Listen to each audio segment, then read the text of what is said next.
Kindly watch the video linked in the comments first. It is shared solely for your inner growth. It contains essential guidelines on how to maximize the benefits of the content. Skipping it may waste your time and dilute the true purpose of what follows.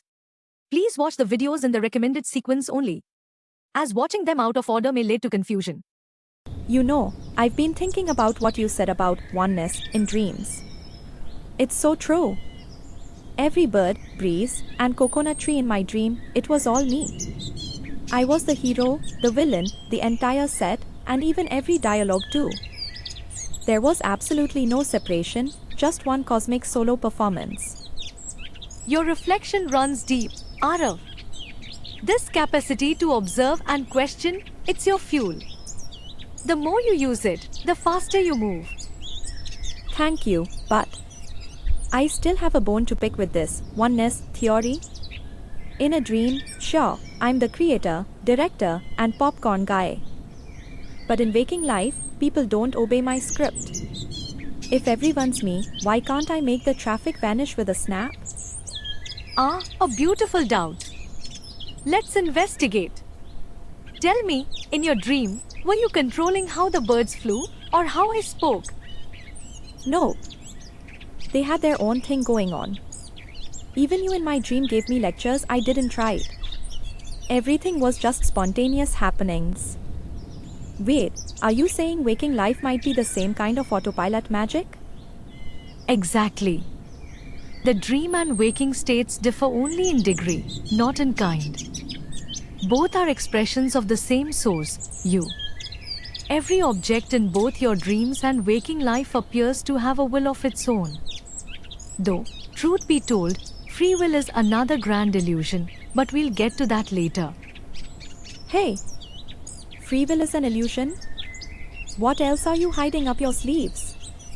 Are you planning to blow my mind once and for all? Patience, Arav. Let's not start too many fires at once. For now, let's stick to oneness. The rest will unfold in time. Let's do an experiment. Ooh, experiment time.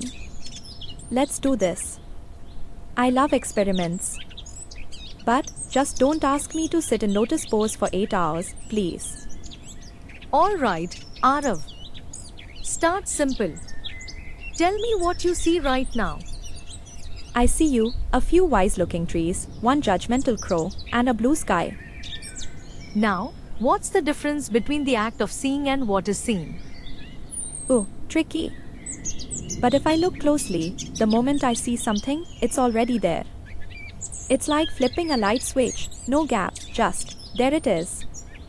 So, they're the same? Yes. Perception is manifestation. The moment your attention lands on something, it appears instantly. No delay, no lag, just immediate presence. Everything is right here, right now, waiting for your attention, like an actor backstage waiting to come on stage. Okay, that's wild. But then, what is this attention? And what about willpower? And why does mine vanish every time I see a cake? Very deep questions, but we'll come to that later. First, let's go deeper. You said seeing and the seen are one. Now, what about the observer and the act of observing? Logically, there should be a gap, right? But when I check my direct experience, nope. No gap. Feels like the observer is the observing. My logic just got fired. Excellent. You've just nailed a profound truth, though I'll explain later just how deeply you've struck gold. Now, let's hear what science has to say. When light hits an object, it bounces into your eyes, gets converted into electrical signals, and arrives upside down in your brain. Oh. Yes, I recall now. But now my mind is really going upside down. Then your brain flips the image right side up, sprinkles an illusion of distance and time like a dash of spice. And voila! Reality, freshly prepared, courtesy your brain's private kitchen. This is bizarre. Too hard to chew. And to digest? My mind will require rest. And here's the kicker, the brain is always dark. You've never seen anything out there. It's all happening inside your head. Even I'm inside your brain right now.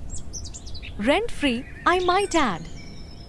So basically, my brain's a full-time illusionist, running a 24/7 virtual reality show just to keep this body from crashing into walls.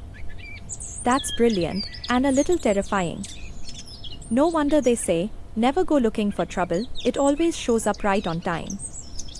This truth-seeking journey is peeling me layer by layer and revealing just how clueless I've been all along.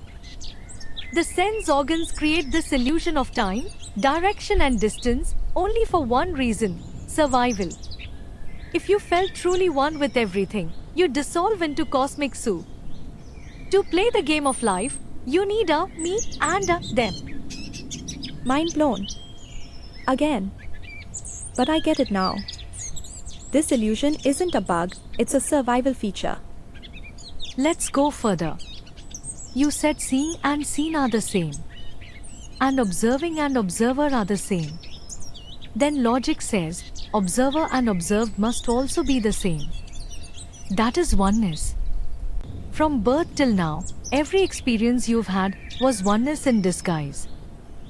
Whoa, you just matrixed me. Here I was, expecting the experience of oneness to be earth-shattering, sky-tearing, and maybe even accompanied by a cosmic drum roll.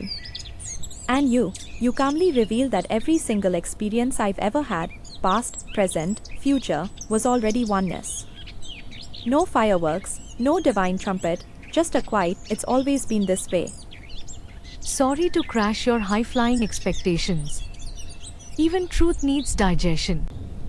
Rest well and let silence do the chewing. This is way too simple, but unbearably heavy. I need a break now, gotta rest and digest, or I'll end up with some serious mental constipation.